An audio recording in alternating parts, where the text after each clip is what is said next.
I never thought I'd find a fawn in the woods, alone and trembling.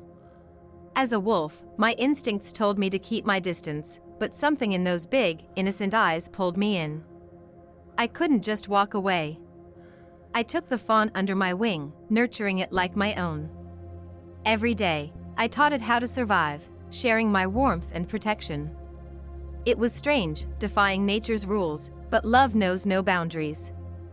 In our little family, we found joy in the most unexpected bond. I realized that caring for another, regardless of our differences, can create a connection that's deeper than instinct. Together, we showed the world that love can bridge any divide.